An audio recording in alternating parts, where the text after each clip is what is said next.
Bonjour, je m'appelle Gilles Espier. Lorsqu'on revisite les grands classiques de la cuisine française, il est important d'y ajouter sa petite touche d'invention sans pour autant changer la tradition. Alors nous sommes entre tradition et innovation pour que les gens retrouvent quelque chose de nouveau dans leur assiette avec des goûts qu'ils connaissent déjà. Et ça n'est pas forcément très compliqué. Il faut juste laisser libre cours à son imagination, intégrer un produit inattendu, une cuisson nouvelle et une bonne idée de dressage. Aujourd'hui, je vais vous transmettre cette idée d'une gastronomie généreuse, inventive et mixée. Bienvenue dans un Frenchie en cuisine. Bonjour, aujourd'hui nous allons faire un menu un peu plus traditionnel que d'habitude, avec une petite pointe de modernité. Nous allons commencer par une terrine de Roquefort aux noix et aux abricots. Nous continuerons ensuite par des coquilles Saint-Jacques aux poireaux et pommes de terre, avec une petite crème à l'huile de truffe. Et nous finirons par une salade de pamplemousse rose à la menthe fraîche. Alors, pour commencer, nous allons attaquer notre terrine de Roquefort. Alors, pour effectuer notre recette, il nous faut, bien entendu, du Roquefort, du beurre, des abricots secs, des noix, du persil et une petite pointe de salade et également une petite touche d'huile d'olive pour terminer l'assaisonnement de notre salade. Alors, nous allons commencer par notre mélange Roquefort et beurre. Alors la recette, elle est assez simple. Il faut autant de beurre que de Roquefort. Alors le beurre doit être à la température ambiante. Pas fondu non plus. Il suffit de mélanger avec une spatule le beurre pour le rendre un peu plus pommade, de façon à ce qu'il se mixe bien avec le Roquefort. J'ai choisi un Roquefort qui est un Roquefort de haut de gamme, avec beaucoup de moisissures, parce qu'on va le retrouver, la moisissure, dans notre terrine. Et je vais ajouter petit à petit mon Roquefort. Alors, mon Roquefort, je vais le prendre à la cuillère, bien entendu, parce que c'est du Roquefort, c'est quand même fort. Donc, mon Roquefort est un Roquefort haut de gamme, avec beaucoup de moisissures dedans. Alors, je n'ai pas besoin de rajouter ni de sel, ni de poivre, parce que c'est déjà assaisonné. Donc, au fur et à mesure, je mélange. Alors, surtout pas commencer à le mélanger au fouet, ni au batteur, parce qu'effectivement, le mélange sera bien fait, mais vous n'aurez pas conservé ces petites pointes de moisissure qui vont faire justement la saveur de notre recette et surtout la beauté de notre terrine quand on va la couper. Alors, ça sent très très bon, vous n'avez pas la chance de sentir, mais ça sent très très bon. Donc c'est un petit peu de travail. Et ça, c'est une recette, en fait, je vais vous dire, tous les gens mangent du fromage après le plat de résistance. Et moi, j'ai découvert que de plus en plus de gens mangeaient le fromage en entrée. Et dans bien des pays, on mange le fromage d'ailleurs qu'en entrée. Et je me suis dit, pourquoi pas faire une recette aménagée, sympathique, qu'on pourrait servir en entrée. Donc là, maintenant, je vais faire des noix concassées. Même chose, on ne passe pas les noix à la machine. Délicatement, on va concasser nos noix. Alors, il ne faut pas les couper non plus, hacher trop fines, parce que l'idée de la recette, c'est retrouver quand même les morceaux de noix dedans. Alors, les noix, ça va apporter un petit côté croquant à notre recette, et surtout plein de saveurs. Noix et Roquefort, c'est une combinaison plutôt agréable. Et alors, pour rajouter le petit côté ludique en plus à notre recette, des abricots secs. Ça ne marche qu'avec des abricots secs, surtout pas d'abricots frais, ça ne marchera pas. Alors un petit peu d'abricots secs, pas trop, parce qu'on n'est pas en train de faire une entrée sucrée, mais c'est plutôt du salé avec une petite pointe de sucre. Je vais finir avec une petite pointe de persil coupé en morceaux, de façon à ce qu'à la tranche, on puisse retrouver justement ces morceaux de persil et la saveur de notre persil. Donc tous ces éléments vont se mélanger ensemble et au froid, tous les goûts vont s'échanger. Et lorsqu'on va couper notre terrine, ça va non seulement être joli, mais ça va tellement être bon. Alors il vous faut pour ça une jolie petite terrine, comme la mienne là, mais vous pouvez la mouler dans autre chose si vous le souhaitez. Mais moi je trouve que dans la petite terrine c'est toujours mieux, parce qu'on reste dans l'esprit un peu pâté, si on peut dire ça. Il faut prendre soin de bien appuyer de façon à bien évacuer l'air qui se trouve dans la terrine. À partir du moment où le beurre est pommade et que le roquefort est à la même température que le beurre, c'est une recette qui va très vite à faire, très rapide. Alors là, en plus, c'est une recette qui se conserve bien. Vous pouvez faire ça facilement 4-5 jours à l'avance. Et plus c'est au frais, mieux c'est. Alors nous sommes dans une recette qui reste quand même très abordable, hein, et en plus très originale, et qui plaît, et ça je peux vous le garantir parce que c'est comme ça que ça se passe chez moi, qui plaît aux grands et aux petits. Parce que c'est vrai que le roquefort tout seul, c'est comme un produit qui est puissant, qui a beaucoup de goût, et le fait de le couper avec un peu de beurre, bah, tout de suite, automatiquement, on adoucit notre recette. Et les enfants qui adorent le fromage, mais qui n'aiment pas nécessairement le roquefort, justement parce que c'est trop salé, trop fort, d'un seul coup se trouvent à adorer cette recette. Alors voilà, notre terrine est prête. Donc maintenant, je vais la mettre au frais. 3, 4, 5 heures. En fait, plus on la laisse au frais, meilleure la terrine sera. Mais moins, je me suis avancé, parce qu'on ne va pas attendre 3, 4, 5 heures qu'elle soit prête. Voilà le résultat de ma terrine que j'ai faite en avance. Alors, elle a déjà pris toute sa couleur, tout son goût. Alors, pour démouler la terrine, le plus simple, c'est d'allumer une casserole avec un peu d'eau chaude pour ne pas faire de bêtises, parce qu'on ne va pas taper la terrine sur la planche, ça ne sert à rien. Une petite assiette que je prends ici pour assaisonner ma salade. Alors, on peut faire, par exemple, des toasts de pain de campagne avec, ça ira très bien. Voilà, c'est une petite entrée très simple. Alors, pour couper la terrine, il faut prendre un couteau à lame fine.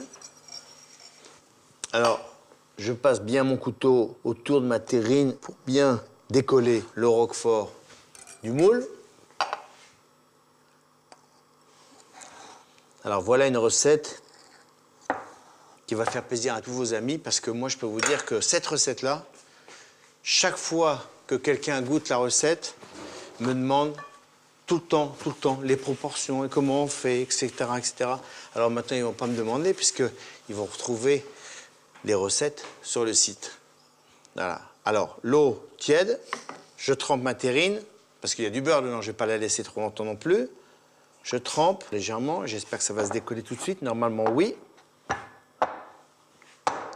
Je dis bien normalement, oui. Et là, voilà. Alors, voilà comment je vais faire. Je vais la lisser pour avoir quelque chose de très joli. Une fois qu'elle s'est décollée une fois, vous pouvez la remettre dans la terrine. Elle se redécollera très facilement après. Le plus dur, c'est la première fois, puisqu'il n'y a pas d'air entre le fromage et la terrine. Voilà. Pas beau, ça? Et maintenant, on va passer au dressage de notre terrine. Alors, un couteau à lame fine, pourquoi? Parce qu'au moins, ce sera net. Allez, une entame, juste histoire de dire qu'on a fait une entame, ici. Voilà, elle est belle, l'entame comme ça, très belle. Et maintenant, on va s'attaquer à une belle tranche. C'est quand même fragile, mais il faut faire attention. Et là, ma terrine de roquefort, ici. Donc là, je mets un petit peu de poivre pour ceux qui aiment le roquefort un peu relevé. Là, je vais remettre ma terrine. Voilà, comme ça, je vais pouvoir la remettre au frigo pour la prochaine fois. Alors, il ne faut pas beaucoup de salade, hein. Quelques petites feuilles pour le décor. Un petit coup de moulin. Il n'est pas nécessaire, dans une recette comme ça, de mettre du vinaigre. Juste un petit peu d'huile d'olive. Ça suffit à soi-même. Alors, je rappelle qu'on peut ajouter dessus des toasts, par exemple, des toasts de pain grillé. Ce serait parfait, ça. Pain de campagne grillé, ce sera parfait.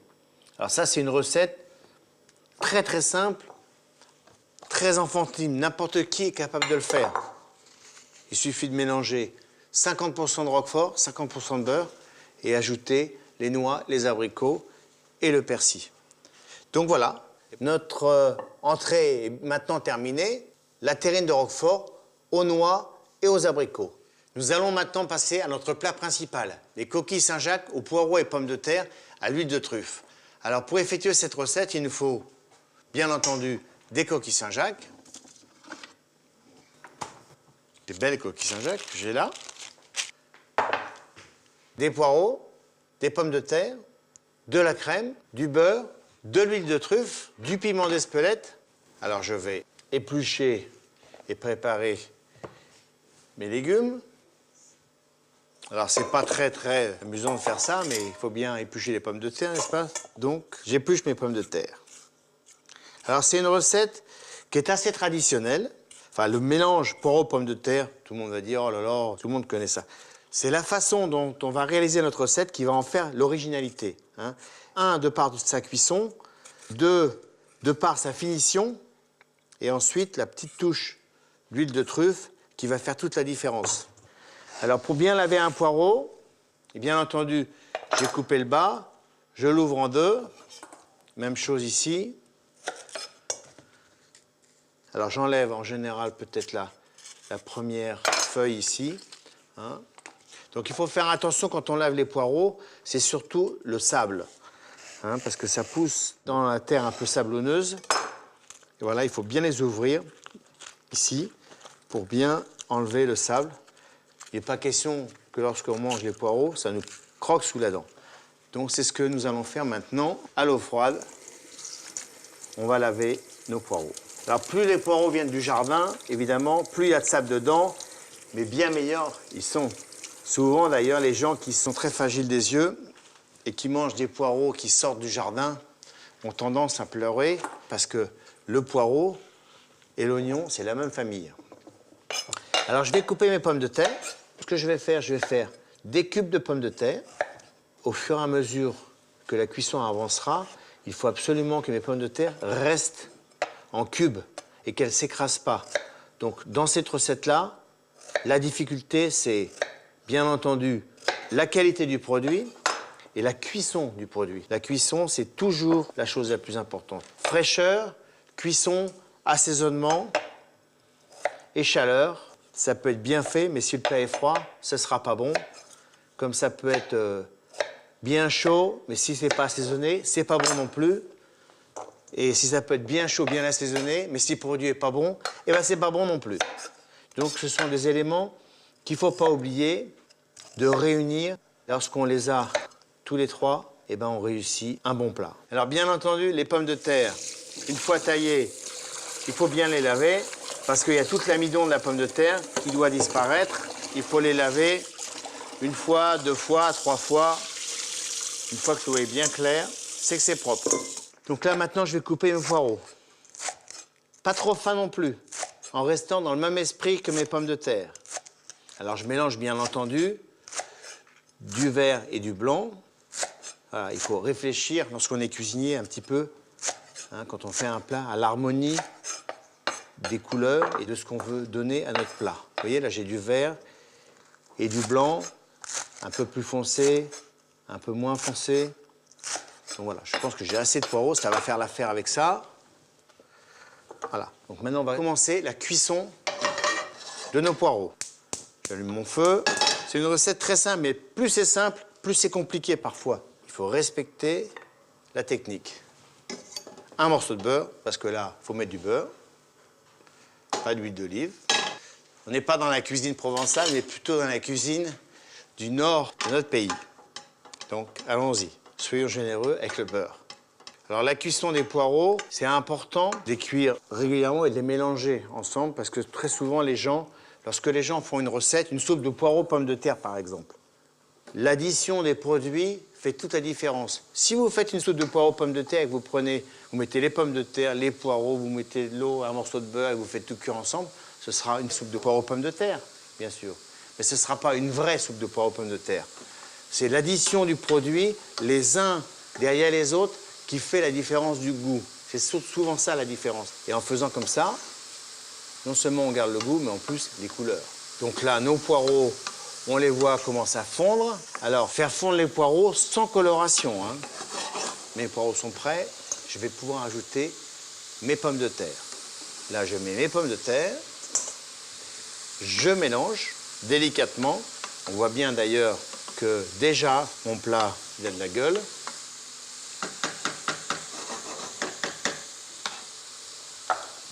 un peu de sel.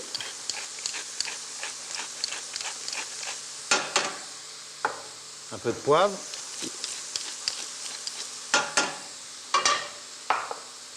Et là, je vais mouiller avec ma crème.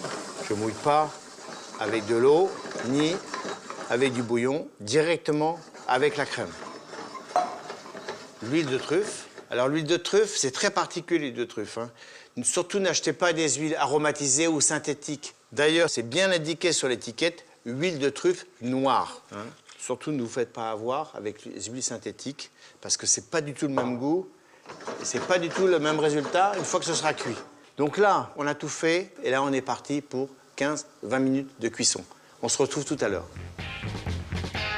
Pour avoir une cuisson parfaite des légumes, il faut les sonder avec un cure-dent. Et dès que vous n'avez presque plus de résistance, on égoutte nos légumes afin de conserver une très jolie couleur et en même temps stopper la cuisson. Alors voilà, mes poireaux pommes de terre sont finalement cuits. Alors je vais les égoutter. Et je vais récupérer le jus de cuisson. Je récupère mon jus de cuisson, ici. Je remets ça dans ma sauteuse.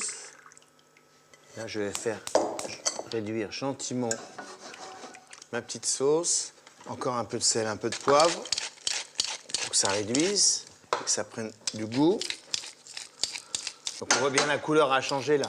Une jolie couleur vert clair. Maintenant, je vais préparer mes coquilles Saint-Jacques. Alors, j'ai les coquilles Saint-Jacques avec corail. Certaines personnes les mangent sans corail, mais aujourd'hui, j'en ai avec. Alors, on va les cuire avec. Et là, dans notre cas, on ne va pas le jeter pour le plaisir de jeter. J'ai déjà chauffé ma poêle. Elle est préchauffée, très chaude. Huile d'olive. Alors, je vais mettre de l'huile d'olive plutôt que du beurre parce que l'huile d'olive va saisir directement mes coquilles Saint-Jacques et va bien griller mes coquilles Saint-Jacques. D'entrée de jeu, il faut presque tout faire en même temps, là. Alors, je vais juste regarder si j'ai suffisamment de fil.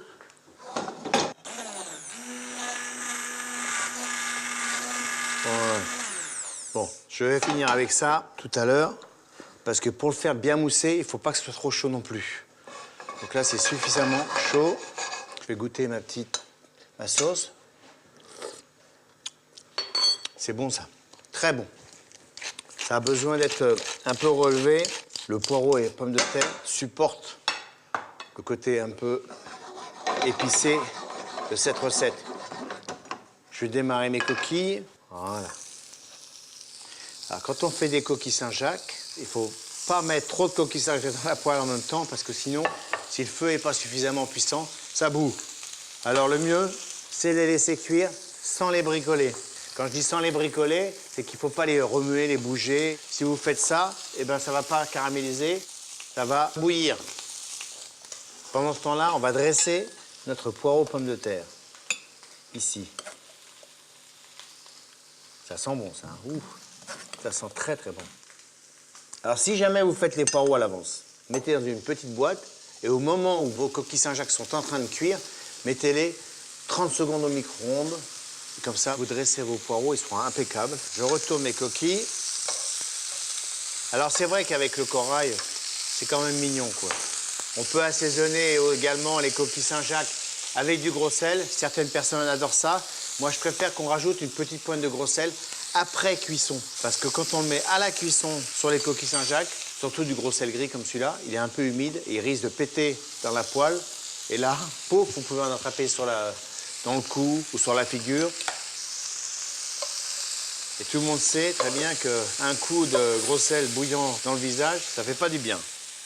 Alors, je mets toujours un cercle parce que, en fait, ça permet de tenir la garniture bien ensemble et de servir une assiette qui soit régulière et que ce soit propre, l'histoire. Voilà, coquille Saint-Jacques dessus pour terminer. Alors, dans mon jus, je vais mettre un petit morceau de beurre dedans, ça va le faire mousser. Et là, vous voyez, ça mousse là. Alors, si la crème est trop chaude, ça mousse pas. Si elle est trop froide, ça mousse pas. Et quand elle est comme elle est là, c'est-à-dire tiède, un petit morceau de beurre dedans, et là, elle mousse. Alors, c'est la même chose quand on fait de la bisque de homard, par exemple.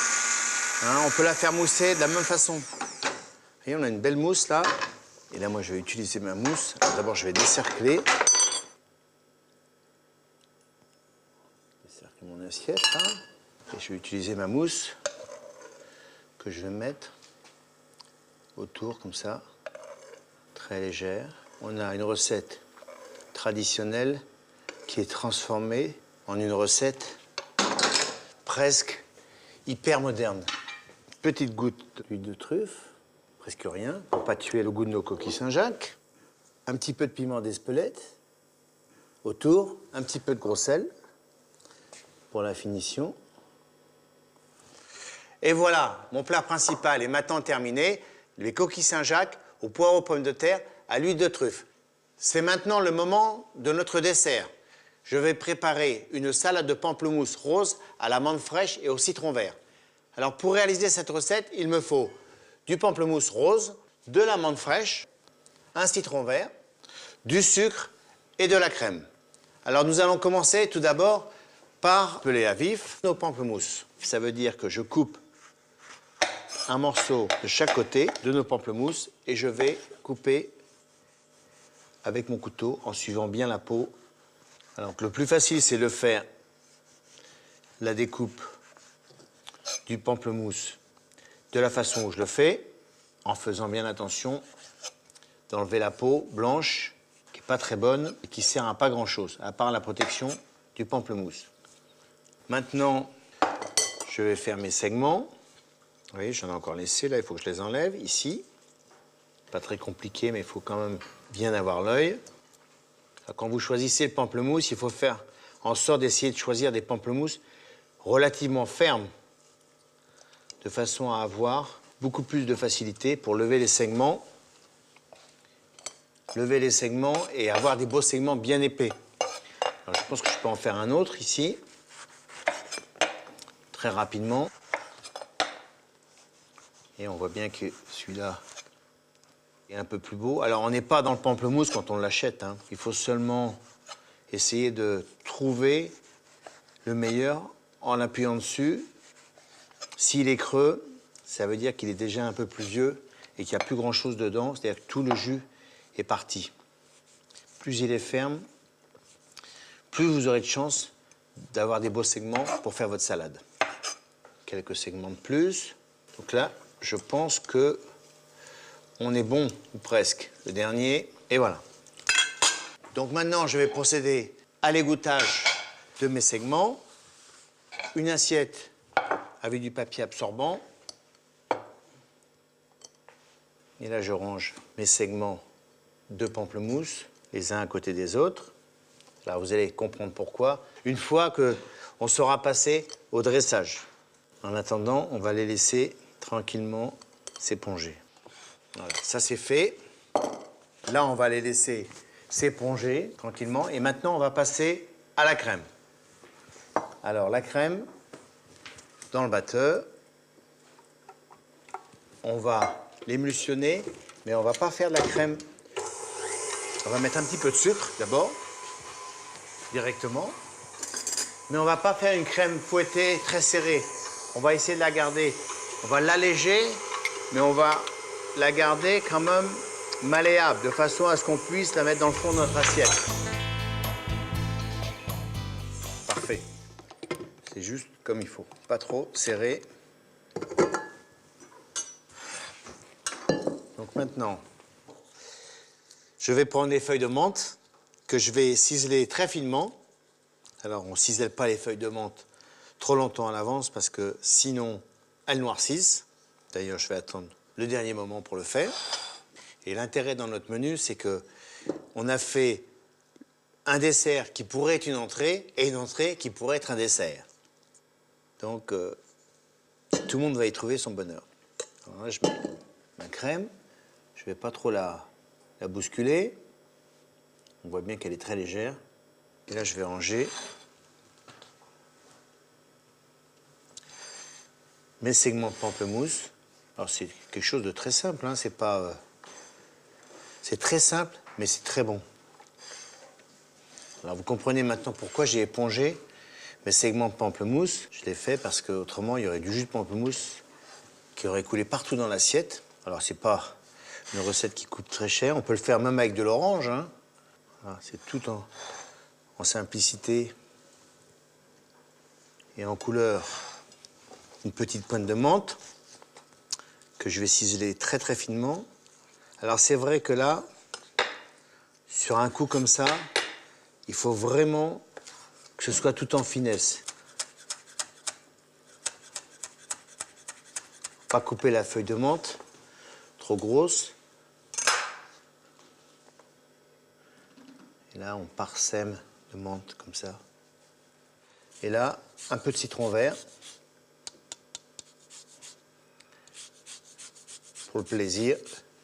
Alors moi, j'ai mis du citron vert, mais on peut utiliser le fameux citron Kombawa qu'on trouve un peu partout maintenant dans les magasins asiatiques. Et je pense que même dans les grandes épiceries, on le trouve également, qui va vous donner un parfum d'Asie assez exceptionnel. Et différent du citron vert, bien entendu. Donc voilà, notre dessert est maintenant terminé. Notre salade de pamplemousse à l'amande fraîche. Alors, un petit rappel de notre menu. Nous avons commencé par une terrine de roquefort aux noix et aux abricots, une coquille Saint-Jacques aux poireaux et pommes de terre à l'huile de truffe, et nous avons terminé par une salade de pamplemousse à l'amande fraîche et au citron. Et n'oubliez pas, vous pouvez retrouver toutes mes recettes sur le site de Cuisine Plus. Quant à moi, je vous dis à bientôt. Salut!